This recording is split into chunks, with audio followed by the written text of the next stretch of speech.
Hi and welcome back to another video. This time it's going to be, do we think that the newly released update for Automobilista 2 version 1.6.3 now puts it on par or ahead of Le Mans Ultimate? Let's check out the video.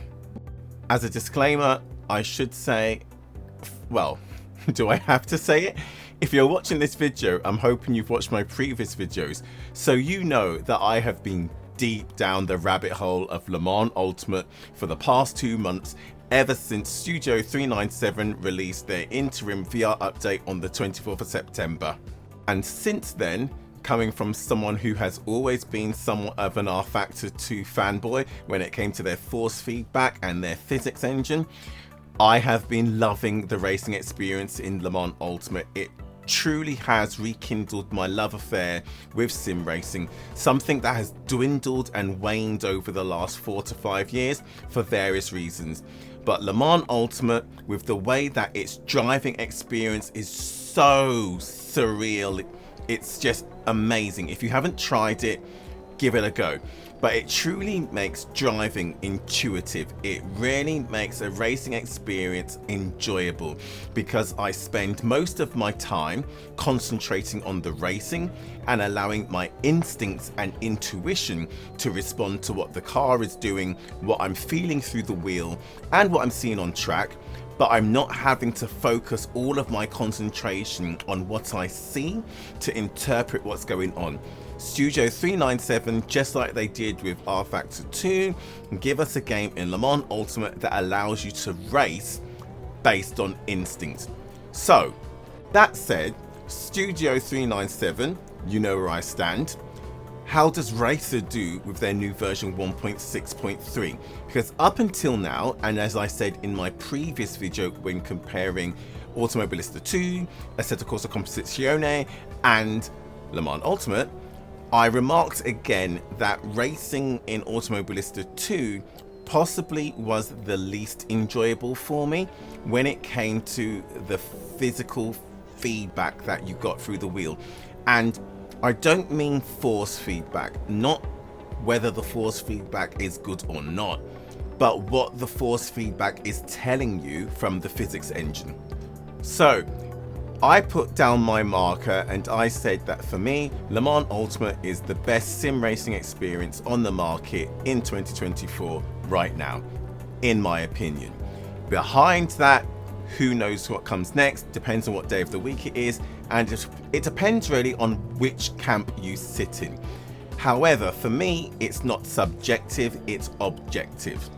However, this is sim racing, and we all have our favorite title, and we all have our own opinion. So, it is still subjective because it very much depends on what it feels like to you. So I have rightly been challenged by some of you to come back and compare Automobilista 2 and see how it fares in whether or not it gives a great racing experience and whether Le Mans Ultimate really is night and day better once the version 1.6.3 update comes out. Well, it's out.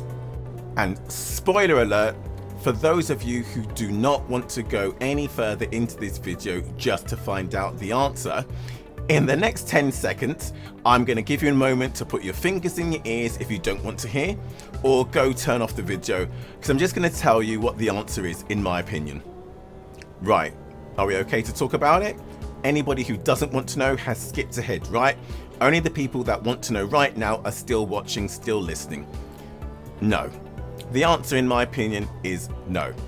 Automobilista 2 version 1.6.3 is still not on par with, let alone ahead of, Le Mans Ultimate when it comes to the physics, when it comes to the interaction that the car has with the track and the sensation that it gives you back through, yes, the force feedback, to give you an experience of racing what is a very big, very heavy race car around a modern racetrack. Le Mans Ultimate for me still is the pinnacle. Automobilista 2 is still closer to racing in my opinion, something that perhaps Codemasters has produced, something perhaps like Forza, something that's probably a little bit like Project Gotham Racing. It's fun, it's brilliant to race, visually it is delicious, and with the update that came with the latest updates that brought us the additional 3 North American racetracks, it also brought us the updated IMSA season for 2024, and it just brought in a few more physics updates that definitely makes version 1.6.3 an improvement on what we had before. But is it a game changer? Is it a night and day? No, not in my opinion. Now, I'll go into the details of what the version 1.6.3 update said was coming, what we could expect. I'll then go through the experience I had when I spent 90 minutes testing this. I didn't just do one lap, I wanted to do it justice. But what I went through to try and discern whether the physics update was a night and day difference, whether it was an improvement, whether or not the force feedback was translating that physics in a different way to how it did before, and again, how it compares to Le Mans Ultimate, what my expectations are now, and what the differences are. So I'll go through that in more detail in a minute. But yeah, everybody else who didn't want to hear the answer, you can come back in. This is the timestamp where we'll go through the details. So if you haven't gone through the release notes for the version 1.6.3 update, if you haven't watched numerous videos on YouTube where someone's gone into the details for you, if you just want to understand what the breadth and depth of this update was from Razer, this is what they had to say in the notes. Automobilista 2 version 1.6.3 is now released. This is a major game-changing update. Major game-changing update that transforms Automobilista 2 into multiple racing simulators, all packaged into just one. One of these is the IMSA WeatherTech Sports Cars Championship, featuring the vast majority of cars, liveries and circuits that made up the 2024 season, and one of the most prestigious endurance series in the world, with more to come. The new update also features a completely overhauled UI, 4 new free cars, overhauled sounds, physics, AI and multiplayer, along with extensive updates to all existing content. Such was the extent of the update that all car setups have been reset because the physics have been changed. The physics had to be reset. All time trial records, they've been reset due again to the physics update. A wet skill option allows us now to adjust the AI skill in the various levels of wet conditions. They've added a career mode as part of the new GUI design, something that's coming. It's not anytime soon, but they will give us more information in the upcoming dev update. The changelog is actually quite extensive. In content, it covers the fact that the DLC pack brings us the Canadian Tire Motorsports, Mosport to us who know it, track. Also the Michelin Raceway, Road Atlanta. They also added Sebring International Raceway. The Endurance Pack Part 2 DLC has added the Alpine A424 to the LMDH and GTP class. They added the Ligier JS P217 to the LMP2 Gen 1 2 class. They added the Oreca 07 to the MP2 Gen 1 and Gen 2 class. They added the Audi LMS GT3 Evo 2 to the GT3 Gen 2 class, and added the Corvette Z06 GT3R to the GT3 Gen 2 class. The Lamborghini Dream Pack Part 1 DLC added the Lamborghini Huracan Evo 2 to the GT3 Gen 2 class, added the Lamborghini Huracan Super Trofeo Evo 2 to the Super Trofeo class, the Lamborghini Veneno Roadster to the Hypercars class, and added the Lamborghini SC63 to the LMDH GTP class. And then the free base game editions, they added the Audi Quattro to the Group A class, the Audi LMS GT3 to the GT3 Gen 1 class, the Audi LMD RH GT4 to the GT4 class, the Ligier JSP 320 to the P1 Gen 2 class, and they updated the Corvette Z06 with the Z07 upgrade performance package. So when it comes to content, you can see the 1.6.3 update is substantial, it's significant, and I've gone through that in that detail just to underscore that it most definitely is a significant upgrade over the base game package. That is the 1.6.3 update.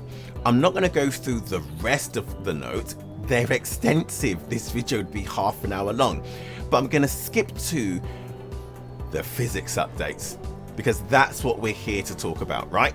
There has been a complete tyre physics revision. They've revised tyre wear and degradation rates for all tyre treads, dry and wet, revised the aerodynamics for all vehicles, the brake torque thermodynamics for all vehicles, dirty air effects, default setups for all vehicles, revised the torque, compression curves, engine consumption, and thermodynamics for all vehicles.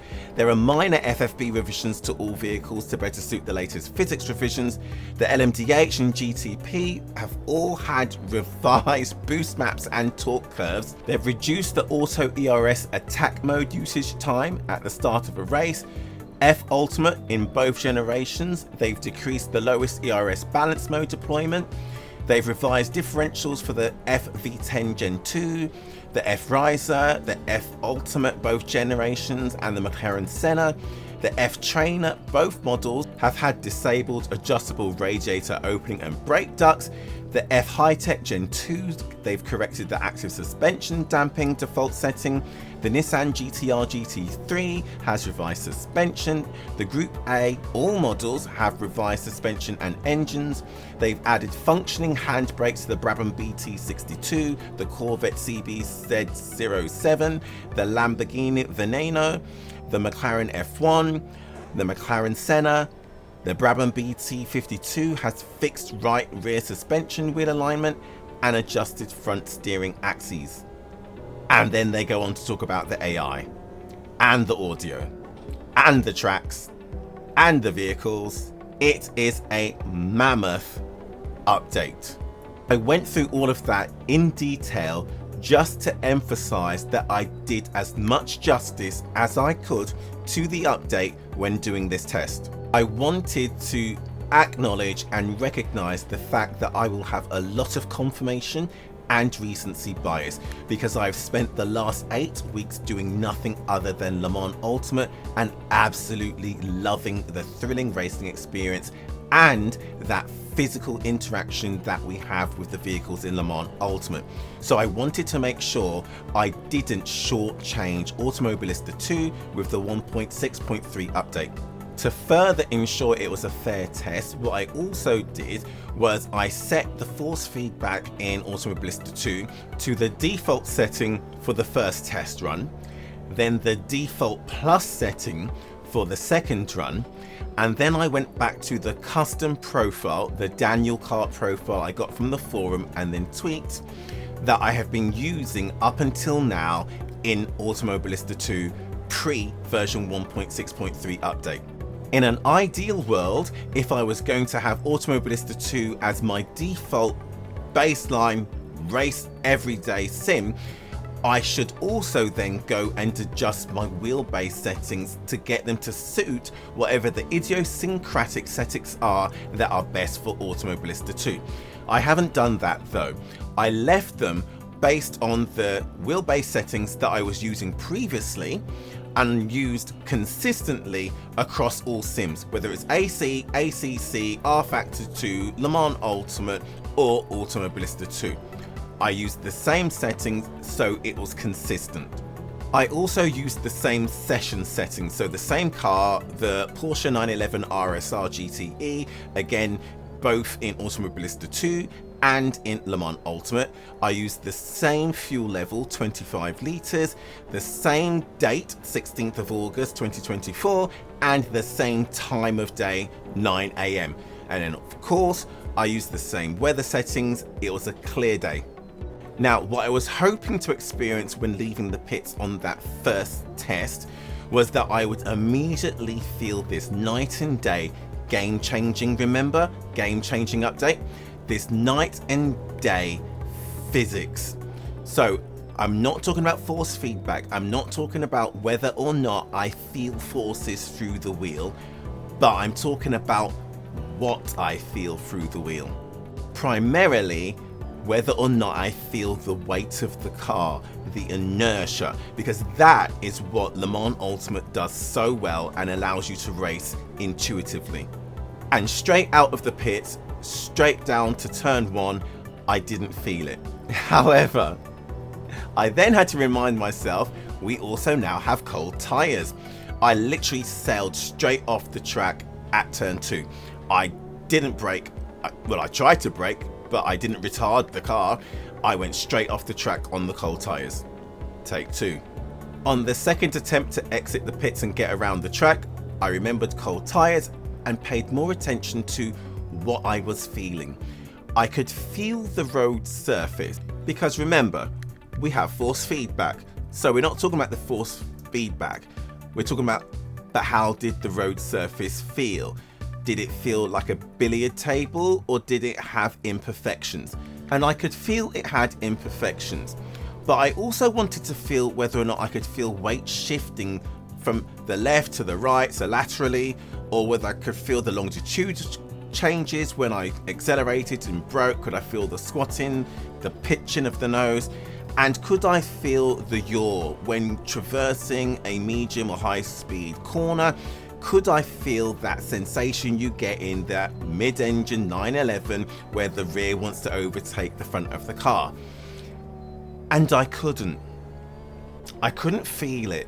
What it felt like was that the car was perhaps cushioned on a body of air. It felt as though, you know, when you look at a top fuel dragster or a funny car and you see that the roll cage and the chassis aren't really attached in any significant way to the monocoque, it's just a carbon fiber shell. That's how it felt. It felt like the tires, the axles, the car were somewhat separated from the cabin and the actual monocoque. It felt like we had air suspension in a truck. So as I would weave left and right, trying to get a sense of that inertia lag there should be there as you're trying to steer, then get the car to respond, I didn't get that. And I still had that sense that I always had before in Automobilista 2, where it felt like you could rotate the car, you could yaw the car much more than you physically should be able to if it has 4 corners where there are tyres with rubber attached to a road. Friction should not allow the car to rotate that much, not in the distance that it's traveling down the circuit. So it always felt like you could turn 20, 30, 40 degrees through an apex, whether that was on turn in, whether that was through the middle of the apex, or whether that was on track out, and the car not go off in the direction that the nose was pointing. It felt like you could put more steering locking and get the nose to pivot more than it really should. And I still felt that that was present when testing the car on the default force feedback settings. And again, I'm not talking about how good the force feedback was or wasn't, whether we had force feedback. I'm talking about what we were being told by the force feedback. Did the car feel like it was responding like any other car we've all sat in on a road, or any car that we've sat in real life, where we knew you put in X amount of rotation into the steering wheel, you should feel Y amount of rotation in the vehicle. So I went and I changed the force feedback settings to the default plus, because what I wanted to see was if it was the force feedback settings not transmitting, not communicating the physics updates well enough. Because if you go and look at the definition of what the default force feedback has in Automobilista 2, it tells you in black and white, well, it's not black and white, but it tells you plainly that it has less chassis weight transmitted via the force feedback, which would then correlate with what I was feeling, right? So let's change it. So I changed it to the default plus, which has more chassis weight transmitted, along with a drop off in understeer. So I wanted to feel if I would now feel this enhanced, game changing update in the physics when doing the same lap, same car, same weather, same track, same conditions, same amount of fuel, and just driving the same distance. And what I found was, yes, there was more communicated via the force feedback. I could feel more of the road surface. I could feel more of the understeer, oversteer moments when going through a corner. I got a nice wake-up call when I was about to oversteer and spin out. That was communicated to me. But I then realized that it is still a case of the force feedback is better. The force feedback is telling me more, but the car still feels like it's sitting on a cushion of air. And the car still feels like it rotates too much through its yaw axis when going through an apex. The car does not feel like its steering ratio or steering input and its change of direction were connected in a one-to-one ratio, a linear ratio. It also didn't feel, when trying to induce oversteer, understeer, or when weaving side to side, as though there were any lag where the weight of the car had to catch up with the change in direction. It still felt too light. So, third test.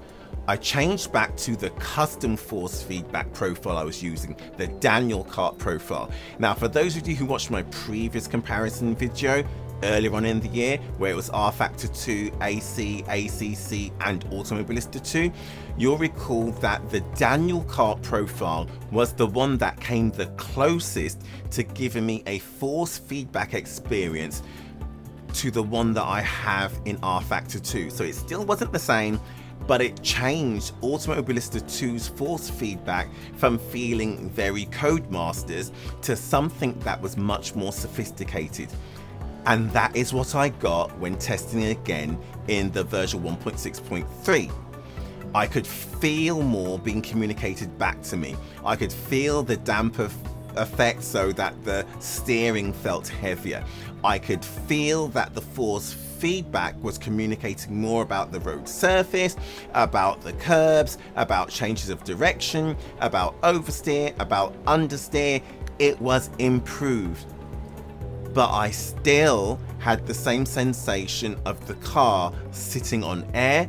I still had the same sensation that the yaw rotation was too high. It wasn't quote unquote realistic. I then tested the wet weather effects to see if the wet line, dry line, the rubbered line, the non-rubbered in line felt anything like what we experienced when trying Tempest in iRacing. Now, I just have to admit, I only did a couple of laps. I probably need to go and spend a whole day testing it. But I didn't get the effect that when braking on the rubbered line or braking on the non-rubbered line, that the braking effect was discernibly different. And again, I need to spend more time testing that. I didn't get the aquaplaning effect that you get in iRacing, where you feel the tire grabbed by the body of water. You also get that in ACC, and I didn't get that. However, I was a single car on track because those were the conditions for the test, and I only spent 5-10 minutes lapping. So I'm going to put a pin in that. I'll spend more time testing it and come back to that in another video on another day. However, to then challenge my impressions, challenge my biases, I then jumped back into Le Mans Ultimate, into the 911 RSR at Sebring. I changed the date, conditions, fuel levels to be exactly the same as what I tested in Automobilista 2. I left the pits, and before I got to turn 2, I went, yeah, this is different. I did, however, have to check myself, because what I noticed I wasn't feeling in Automobilista 2 was that longitudinal force, the weight moving forward and backwards. I didn't feel that when I stood on the brake or stood on the accelerator that I got any sense of the nose pitching up or down. And to be fair, when I focused on it in Le Mans Ultimate, it wasn't that different. I didn't get this huge night and day, oh wow, I get a sense of the nose really lifted there, or the tail really lifted there. That was a placebo. I didn't get that. So Automobilista 2 with its update or pre-update, it pretty much didn't feel night and day different. So there isn't a clear winner there. Le Mans Ultimate, yeah, it doesn't give me this super duper feeling that, wow, I need to sit down because I've been pushed back in my chair. Equally with the road surface, although I still feel that I get a better sensation of the road surface in Le Mans Ultimate, I put that down to the force feedback. Yeah, I put that down to the force feedback that we get with Studio 397 compared to the force feedback we get in Automobilista 2, and that isn't what we're testing. That isn't what we're comparing. And again, the custom profile that I'm using in Automobilista 2, the Daniel Kart profile, brings it closer to that R Factor 2 feeling. So I know that that is force feedback, and we're not comparing force feedback. However, by the time I finished that one, by the time I got on a push lap in lap 2, it was evident. I could feel the inertia effects, the weight of the car in Le Mans Ultimate. I could feel the lag when doing left and right down the straight at high speed, warming the tires. There was a discernible lag between turn left, car pitch left, turn right, car pitch right. And there was never a moment where I could go through any apex and put in 10-20 degrees more steering lock than I should be allowed to get away with, have the nose point 10-20 degrees perpendicular to our direction of travel, and have the car not point me at the wall when I turned and pointed at the wall. There was none of that, the car being able to rotate more through its yaw axis than should be physically possible in reality. So my ultimate verdict is, as I said earlier, when asked the question, does Automobilista 2, now with version 1.6.3 as an update, come close to either paralleling or beating Le Mans Ultimate when it comes to racing experience? In my opinion, no, it doesn't. However, that does not make Automobilista 2 a bad game, and it does not mean that the 1.6.3 update was not significant. It was. With what Racer have brought in 1.6.3, as sim racers, we are spoiled, because if we so chose, we now could do the entire IMSA WeatherTech, and we could do the WEC championships for 2024 to its fullest.